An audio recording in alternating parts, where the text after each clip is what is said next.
네, 우리 다시 이제 내위기 한번 또 도전해 보려고 합니다.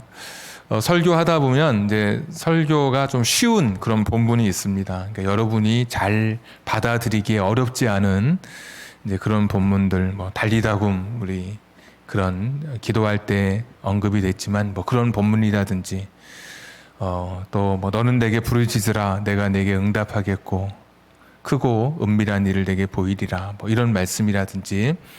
그러니까 설교하기도 쉽고 잘 들리는 본문이 있는가 하면 오늘 레위기처럼 이제 사실 어려운 그런 본문도 있습니다. 성경이 1189장입니다. 1189장 1189 그러면 한 1200장 되죠. 약. 제가 주일날 이제 우리가 하루에 한 장씩 한 주에 한 장씩 설교할 때 보면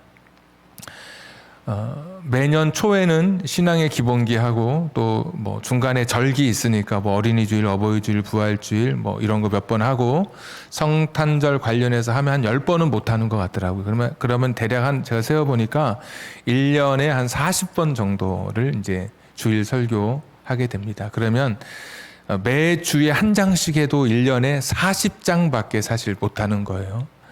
한 장 전체를 다 해도 길든 작든 그러면 1200장이라고 했죠. 1189장. 그러면 40장씩 하면 다시 돌아가려면 30년 걸립니다. 30년. 그러니까 제가 이 말씀을 드리는 이유는 오늘 레위기 21장을 오늘 제가 이제 여러분 주일 참석해서 드리는 이 속도로 나가면 30년 후에 다시 듣게 되는 겁니다.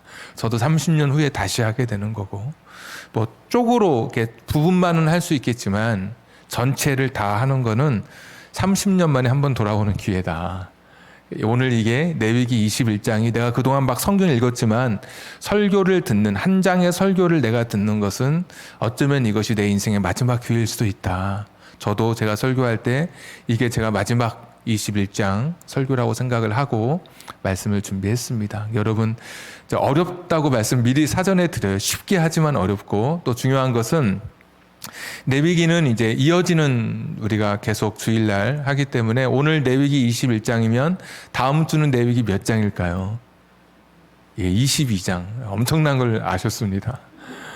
한번 읽어오시면 좋아요. 그래서 미리 한번 쭉 읽어보시면 서론이 길었고 자 바로 이제 본론 시작하겠습니다. 21장은 제사장에게 주는 말씀입니다. 1절에 보면 제사장에게 말해라 이렇게 말씀해 주시거든요. 그러니까 제사장의 장례식, 결혼식에 관해서 제사장에게 말해라. 결론인데요. 제사장에게 주는 그런 장례와 결혼에 관한 이야기인데 말씀을 보면 일반인보다 훨씬 더 까다로운 조건, 일반인보다 좀 더 어떤 제한을 두고 있는 것을 보게 됩니다. 한번 보시죠. 먼저 장례식 이야기인데 자 1절 여호와께서 모세에게 이르시되 아론의 자손 제사장들에게 말하여 이르라 그의 백성 중에서 죽은 자를 만짐으로 말미암아 스스로를 더럽히지 말려니와. 그러니까 시체 뭐 죽은 자의 장례 이런 거로 자기를 더럽히면 안 된다. 그러니까 그렇게 하면 안 된다 말씀해 주시는데 2절 보시면 살부치 어머니 아버지 아들 딸 형제 3절에 출가 안 한 오누이 그러니까 출가 안 한 뭐 누나나 동생, 출가한 사람은 또 안 되고 이런 곳에만 장례식에 참여하게 했어요. 제사장이. 그러니까 제사장은 친구 장례식에 못 가고 옆집 장례식에 못 가는 거죠. 오직 직계 가족의 그것도 출가 안 한 그 여자 형제의 결혼식 그 장례식까지만 참석하게 이렇게 좀 제한을 두고 있어요. 대제사장은 더 심합니다. 대제사장은 자 10절 한번 보시죠. 자기의 형제 중 관유로 부름을 받고 위임되어 그 예복을 입은 대제사장은 그의 머리를 풀지 말며 그의 옷을 찢지 말며 어떤 시체에든지 가까이 하지 말지니 그의 부모로 말미암아서도 더러워지게 하지 말며 12절 그 성소에서 나오지 말며.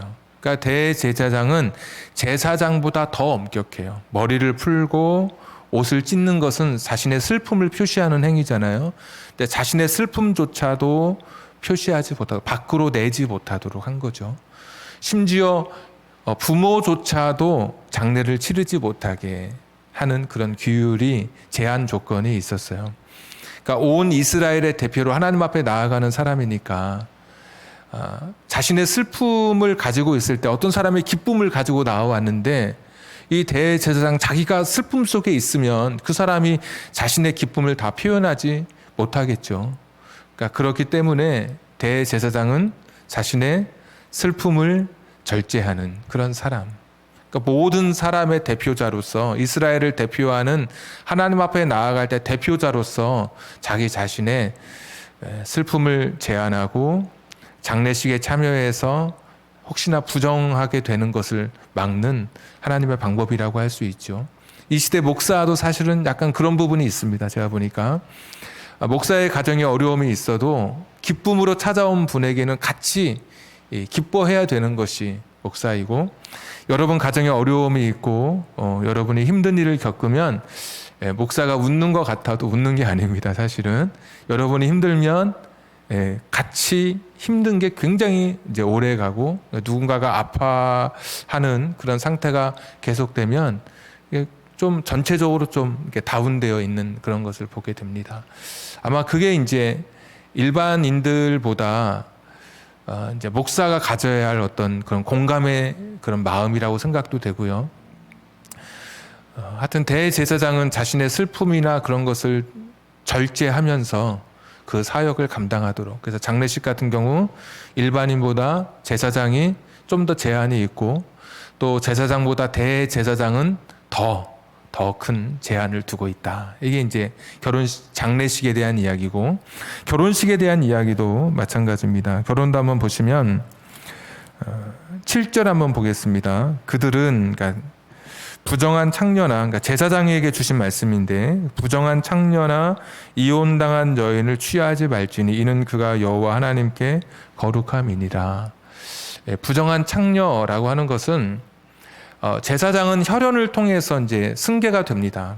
뭐 자식에게. 그런데 부정한 창녀라고 하면 낳은 자식이 내 이 핏줄인지 혈연인지를 확신할 수 있는, 그 당시에 무슨 방법이 없기 때문에, 그래서 그것을 막으려고 부정한 창녀와 결혼을 금지했고, 이혼당한 사람도 일반인은 이혼한 여인과 얼마든지 결혼할 수 있었습니다. 그러나 왜 제사장은 이혼한 여인과 결혼하지 못하겠느냐? 이혼은 상대가 합의해서 이혼할 수 있는 시대가 아니라 남자가 여자를 막 버리는 시대거든요.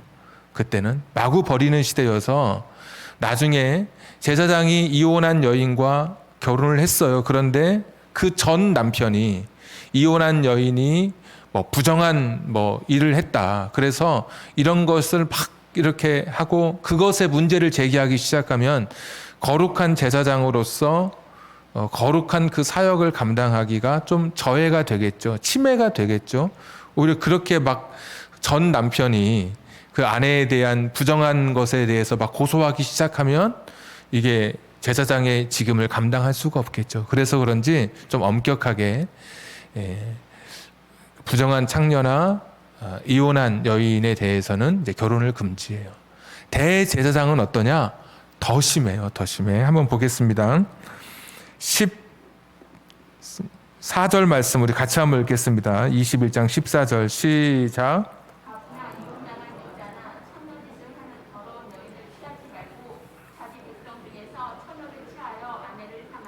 아멘. 여기 보면 한 가지 더 조건이 있는데, 과부, 남편이 먼저 그러니까 남편이 죽은 여인도 안 된다. 대제사장에게는.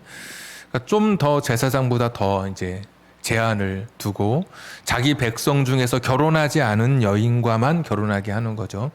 대제사장은 아론의 가문 중에 큰아들이 대제사장이 됩니다. 그런데 아마도 순수한 혈통을 보존하게 하시려고 하나님께서 대제사장은 특별히 결혼하지 않은 여인에게서, 혹시 나중에 남편이 떠났지만 혹시 그 또 아이가 생겼는데 그 아이가 만약에 이게 나의 아이인지 전 죽은 남편의 아이인지 또 이런 게 또 이렇게 연결이 되면 굉장히 이게 또 어려워지겠죠. 그런 면에서 좀 순수한 혈통을 보존하시려고 하는 어떤 하나님의 그런 계획이라고 생각이 듭니다. 그래서 그렇게 하나님께서 또 제한을 두고 계십니다. 자, 여기까지 이야기를 정리해 보면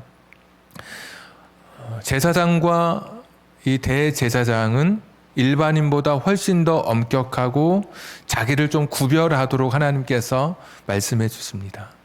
사실 이 세상에서도 교회 다니는 사람은 이 세상 사람들 생각할 때 자기와 좀 다르기를 바라고 있죠. 우리보다 좀 더 낫기를 기대하고 있는 것이죠.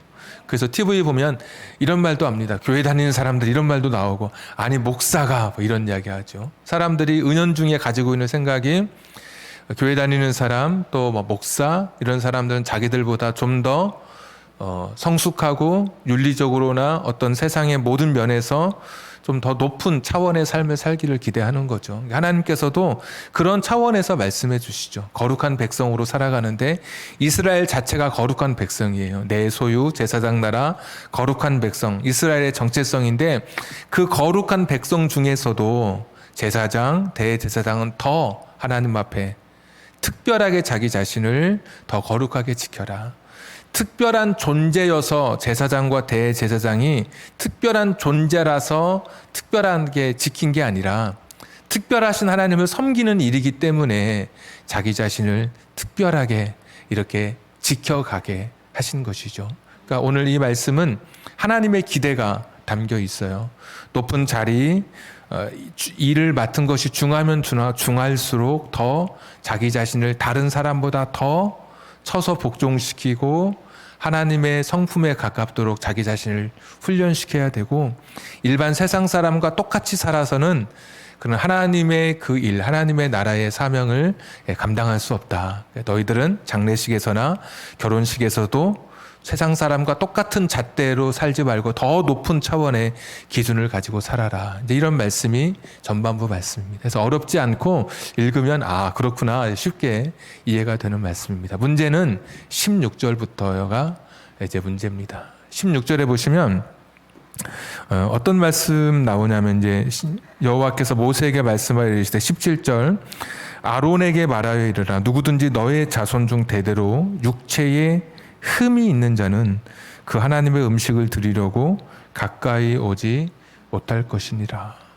육체의 흠이 있는 자는 제사장을 못한다. 육체의 흠이 뭐냐면 18절부터 19절, 20절 보시면 12개의 흠이 나와요. 12개의 결격사유라 그러죠. 육체적인 그런 읽지는 않고 여러분 눈으로 그냥 읽어 주십시오. 이런 게 12개의 목록이 나오고 있습니다. 육체의 흠, 그러니까 건강의 문제죠. 보면 이제 선천적인 질병도 있고 후천적인 사고도 포함됩니다. 그러니까 선천적으로 이런 12개의 질병을 앓고 있든지 아니면 이런 사고를 통해서 후천적인 사고를 통해서 이런 일을 당하든지 육체의 흠이 있으면 제사장 못한다. 이 부분이 참 사실 좀 어려운 말씀입니다. 하나님은 이제 차별하지 않으신 하나님으로 알고 있는데 장애를 입고 태어났을 때 저 어렸을 때만 해도 좀 사람들에게 장애를 입은 사람들은 좀 괜히 이렇게 좀 놀림받고 차별받고 그랬거든요. 저 어렸을 때만 해도. 지금은 이제 우리가 좀 더 사회가 성숙했으니까 그렇게 안 하죠. 근데 이 시대, 레위기 시대는 여러분 어땠을까요? 장애를 입고 태어났을 때.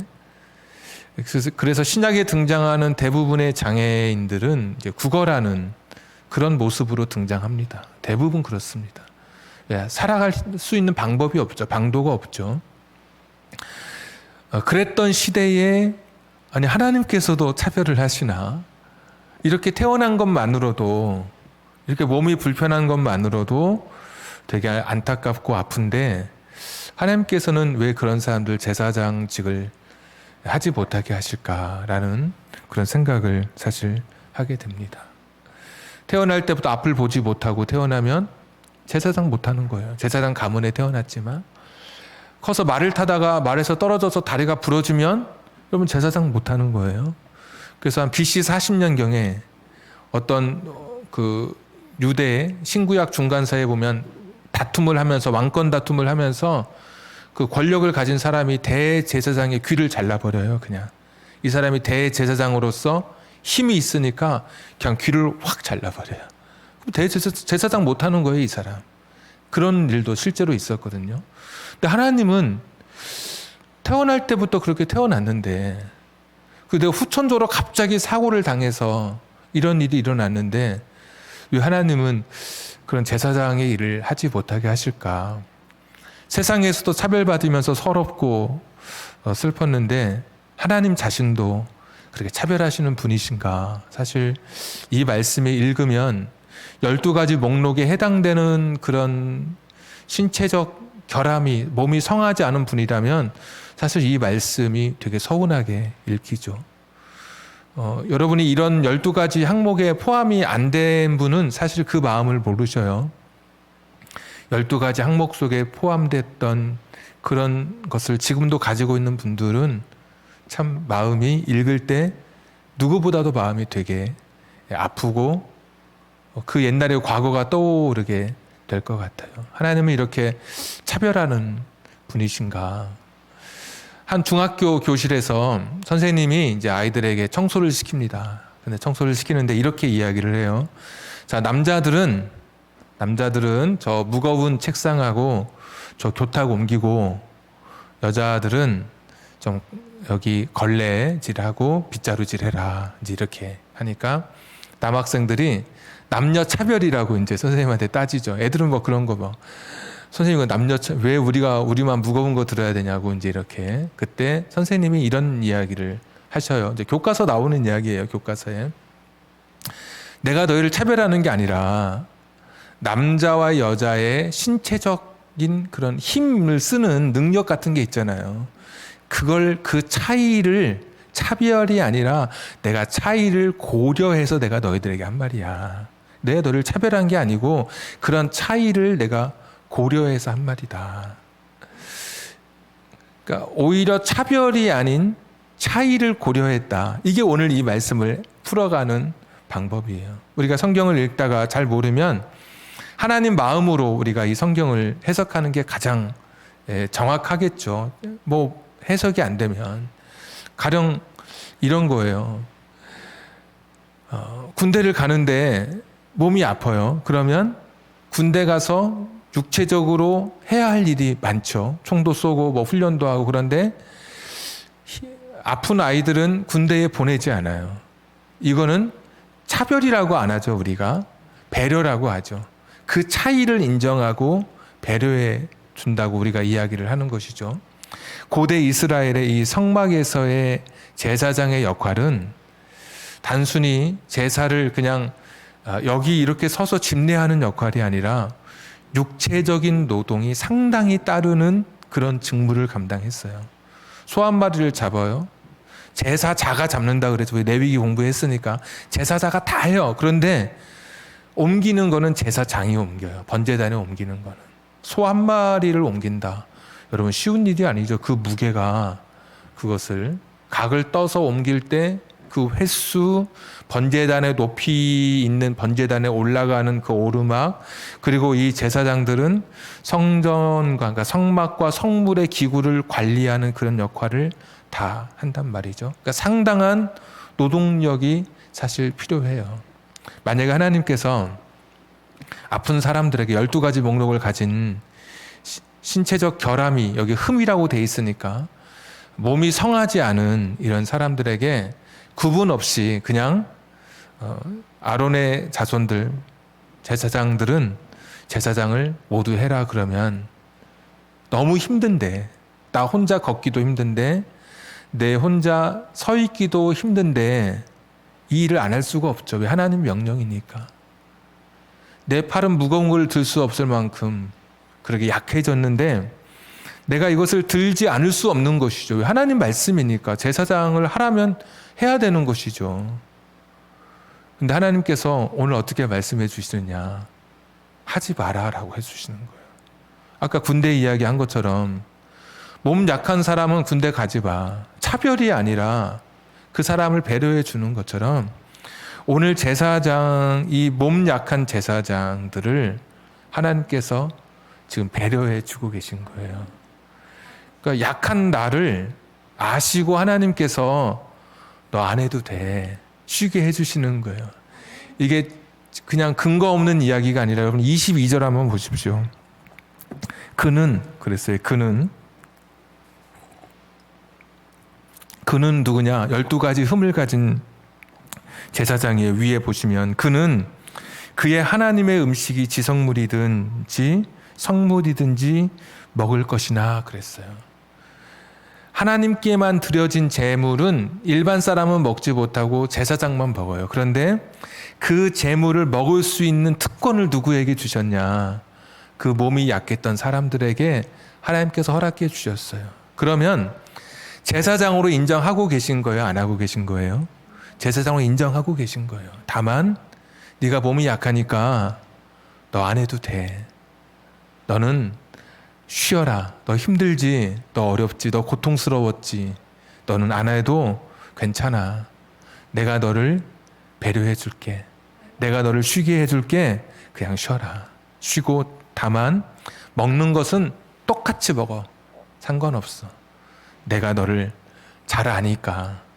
네가 그 일을 감당하는 것이 얼마나 힘든 것인 것을 내가 잘 아니까. 너의 약함을 내가 잘 헤아리니까 너는 쉬어라.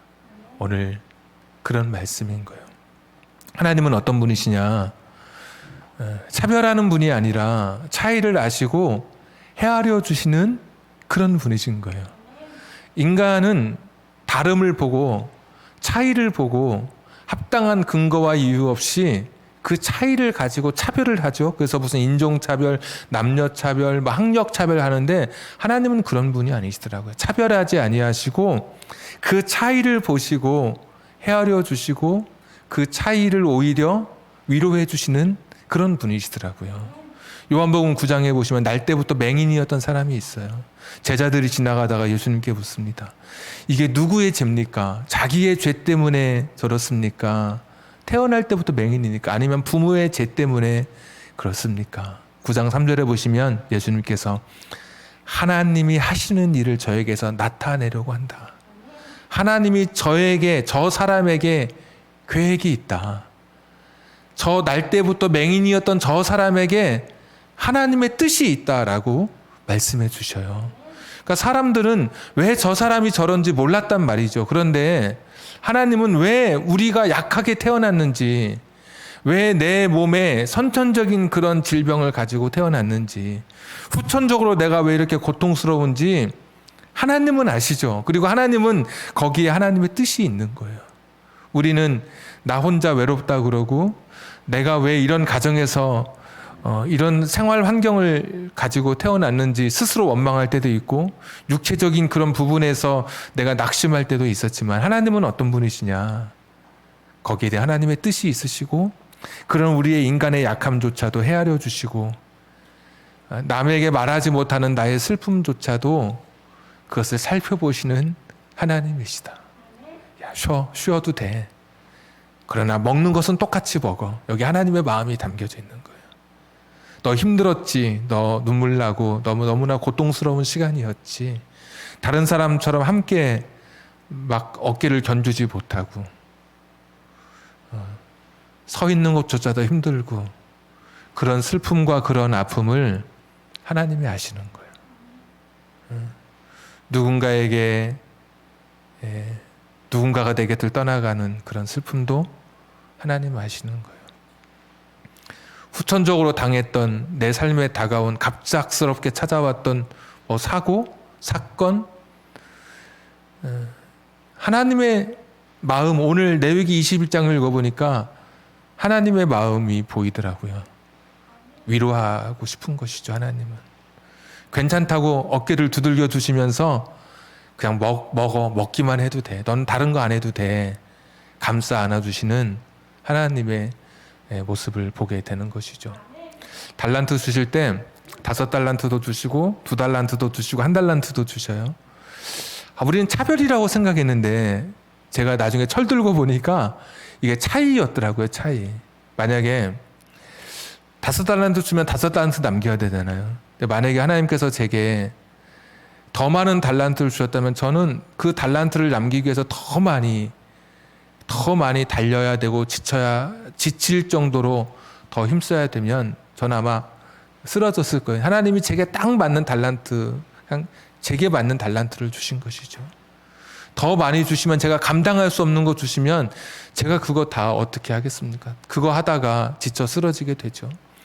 그러니까 하나님은 한 달란트 준 사람, 나는 왜 한 달란트냐고 이렇게 차별했다고 말할 게 없어요. 더 감사한 거, 왜 한 달란트만 남기면 되니까. 다른 사람들 5배 할 때 자기는 그냥 하나만 남기면 되는데, 만약에 남겼다면 똑같이 하나님께서는 달란트의 숫자와 상관없이 칭찬해 주시고 인정해 주실 그런 분이잖아요.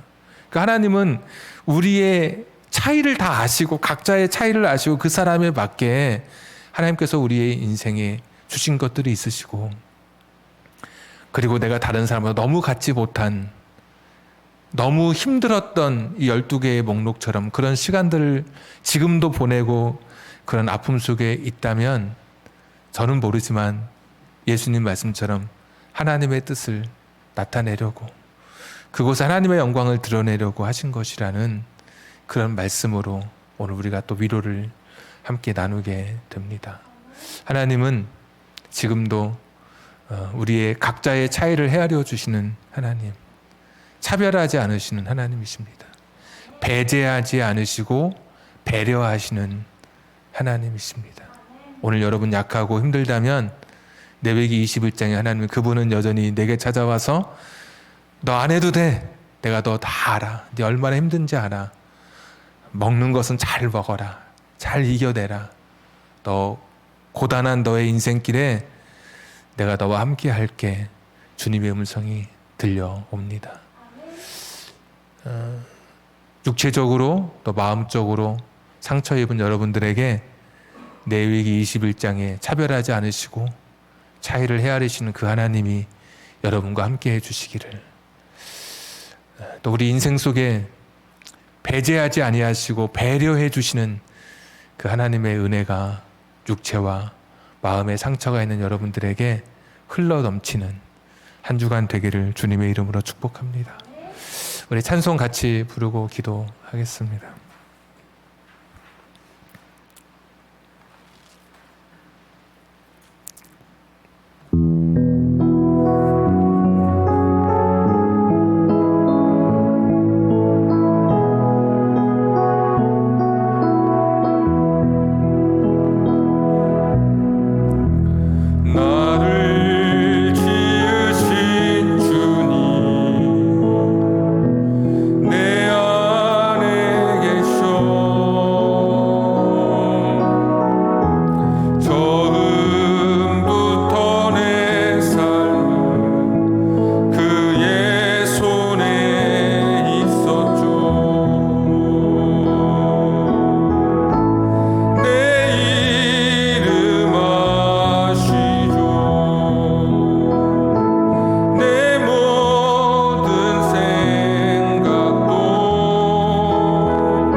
이렇게 이런 모습으로 태어났는지, 내가 왜 이런 가정 환경에서 자라야 했는지, 또 살면서 나는 왜 이런 일들을 겪어야 하는지. 사람들은 손가락질하고 차별하는 그런 시대였지만 하나님은 그런 사람들의 차이를 헤아려 주시고 그 마음을 어루만져 주십니다. 힘들지. 서 있기도 힘들고 걷는 것도 힘들고 무거운 것을 옮기는 것도 힘들지. 그래서 네 마음도 아프지. 네 마음도 상처받았지. 안 해도 된다. 너 쉬어라. 제사장의 그 무거운 일 안 해도 돼. 그래도 너는 똑같이 제사장이야. 너는 먹을 수 있어. 일 안 해도 너는 여전히 내 앞에 제사장이야. 이게 오늘 하나님의 말씀입니다. 내 눈물, 내 아픔 누구보다도 잘 아시는 그런 분이셔요. 나는 왜 그럴까? 하나님 나를 차별하시나? 아니죠. 하나님은 지금도 누구보다도 그 차이를 아시고 각자에게 주신 분량이 다르지만 내 눈물, 내 아픔을 헤아려 주시는 그런 분이셔요. 이것이 오늘 레위기 21장의 이야기 아닙니까? 오늘 힘들고 지쳐 있습니까?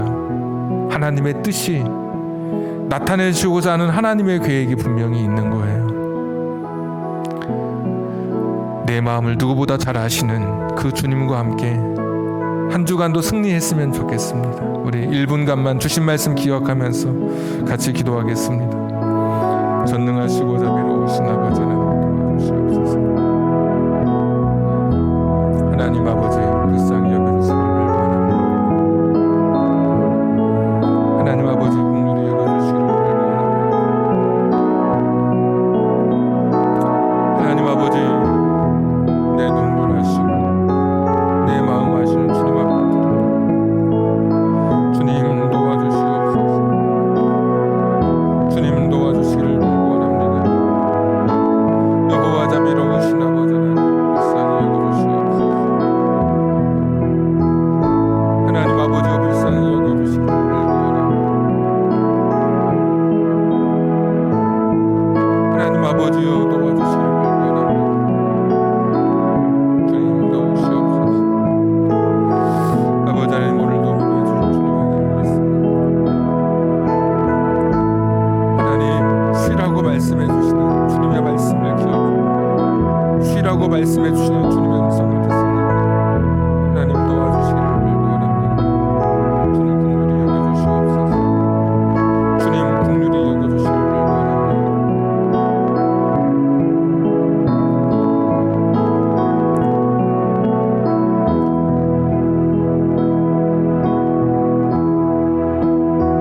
아버지 하나님, 제사장의 직분을 감당하기에 너무나 힘들고 지친 나에게 안 해도 된다고 말씀해 주시는 하나님, 내 삶의 환경을 누구보다도 잘 아시고 헤아려 주시며 쉬라고 말씀해 주시는 주님의 위로 앞에 오늘 기도드립니다. 사람은 나를 차별하고 손가락질할 때 내 마음 아시고 여전히 너는 내게 제사장이야. 너는 똑같은 제사장이야. 다만 너가 힘드니까 쉬라고 말씀해 주시던 주님의 그 위로, 주님의 격려가 필요한 우리 성도님들 있습니다. 주님 찾아와 주시옵소서. 오늘도 귀한 예물 드린 손길 하나님의 시간에 하나님의 방법으로 풍성하게 갚아 주시옵소서. 이번 주 금요일 또 허리 수술을 앞둔, 그래서 하나님 앞에 도움을 구하는 그 기도를 기억해 주시옵소서. 한 주간도 방사선 치료를 통해 건강을 구하는 저들의 외침을 기억해 주시옵소서. 그 약함을 인간 그 누구보다도 더 잘 헤아리시는 주님께서 그들의 삶 속에 찾아가 위로해 주시고 용기를 주시옵소서. 내가 너를 잘 알지. 내가 너를 잘 알지. 이름만으로 아시는 그 주님께서 한 주간도 우리의 생애 속에 동행해 주옵소서. 코로나로 힘든 시대, 확진되든 되지 않든 어떤 상황 속에서도 의연하게 대처해 가게 하시고 건강으로 지켜 주옵소서. 이제는 우리 구주 예수 그리스도의 은혜와 하나님 아버지의 극진하신 사랑하심과 성령님 감동 감화 내주 충만하심이 나보다 더 나를 잘 아셔서 지금도 나의 약함 슬픔 나의 연약함을 헤아려 주시고 위로해 주시는 그 주님과 함께 한 주간도 믿음으로 살기를 결단하는 우리 사랑하는 성도님들 위해 저들의 가정과 직장과 사업장과 환경과 인생의 꿈 위에 지금부터 영원까지 함께 하시기를 간절히 축원하옵나이다. 아멘.